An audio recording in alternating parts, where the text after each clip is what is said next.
Bab 4 yaitu hukum syara' dan pembagian yang terdiri dari al-hakim, al-hukmu, mahkum fi dan mahkum alaih. Yang pertama adalah al-hakim. Al-hakim itu adalah zat yang berhak menetapkan suatu hukum baik atau buruk atas perbuatan manusia. Jadi para ulama ini sepakat bahwa al-hakim itu adalah Allah Subhanahu wa taala. Al-hakim itu kan yang berarti itu kayak orang bukan seseorang ya, zat yang menetapkan hukum untuk manusia. Jadi itu yang patut menetapkan hukum untuk manusia itu hanya Allah Subhanahu wa taala. Jadi manusia itu boleh menjadi hakim, tapi ia juga harus berpedoman terhadap hukum-hukum yang telah ditetapkan oleh Allah Subhanahu wa taala. Yang kedua adalah al-hukmu atau hukum syara'.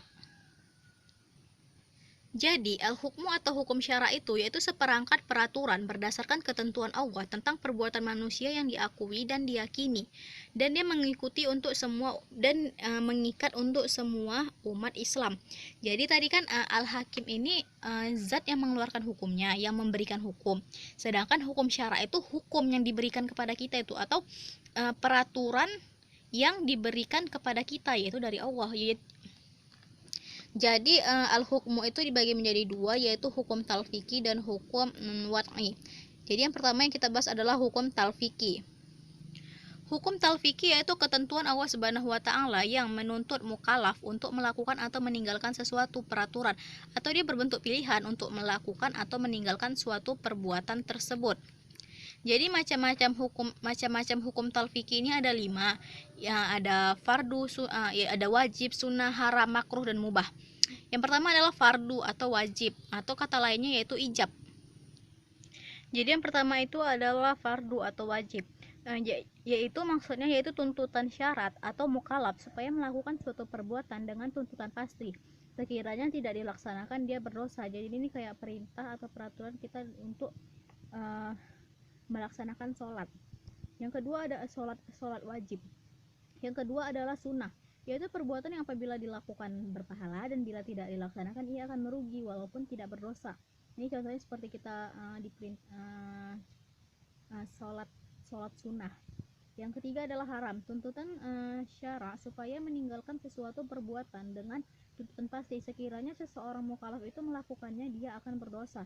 Yang keempat adalah makruh, yaitu sesuatu perkara yang lebih utama untuk ditinggalkan atau apa yang dituntut oleh syara' kepada setiap mukallaf supaya ditinggalkan. Dan yang terakhir adalah mubah, yaitu kebebasan bagi muslim untuk melaksanakan suatu pekerjaan atau meninggalkannya. Selanjutnya adalah hukum wad'i. Pengertiannya yaitu ketentuan Allah Subhanahu wa taala yang mengandung pengertian bahwa terjadinya sesuatu merupakan sebab, syarat atau penghalang bagi adanya sesuatu hukum. Jadi macam-macam hukum wad'i ini yang pertama adalah sebab, yaitu suatu keadaan atau peristiwa yang dijadikan sebagai sebab adanya hukum, dan tidak adanya keadaan atau peristiwa itu menyebabkan tidak adanya hukum. Yang kedua adalah syarat, segala sesuatu yang berada di luar hukum syara' tetapi hukum syara' itu tergantung kepadanya disebut syarat. Apabila syarat tidak ada, maka hukum pun tidak ada. Akan tetapi adanya syarat tidak mengharuskan adanya hukum syara'. Yang ketiga adalah mani atau penghalang, yaitu sifat nyata yang keberadaannya menyebabkan tidak ada hukum atau tidak ada sebab. Yang keempat adalah sah, yaitu suatu hukum yang sesuai dengan tuntutan syara', yaitu terpenuhinya sebab syarat dan tidak ada penghalang.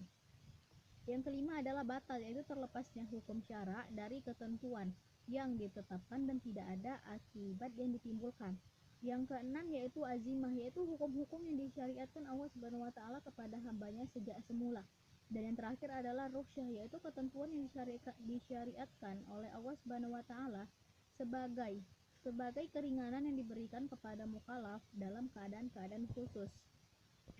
Selanjutnya yaitu mahkum fi. Mahkum fi itu berarti perbuatan orang mukallaf sebagai tempat menghubungkan hukum syara'.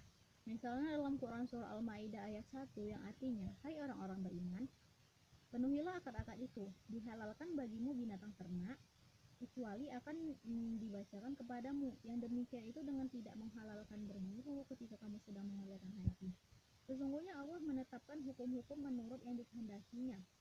Jadi yang menjadi objek perintah dalam ayat tersebut adalah perbuatan orang mukallaf yang perbuatan yaitu perbuatan menyempurnakan janji yang diwajibkan.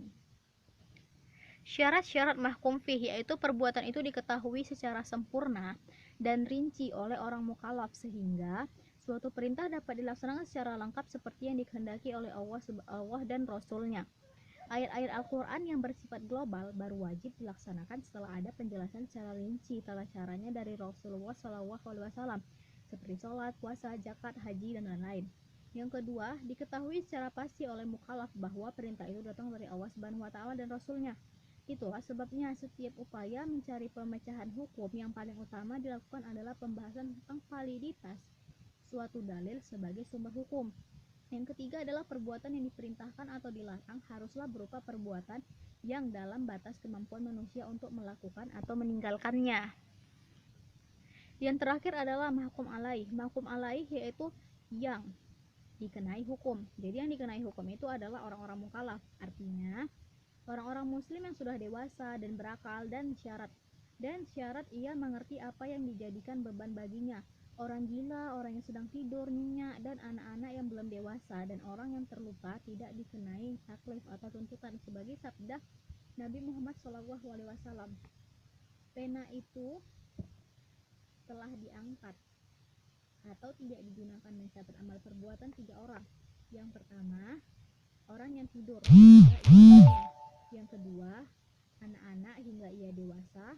Yang ketiga, orang yang sembuh kembali.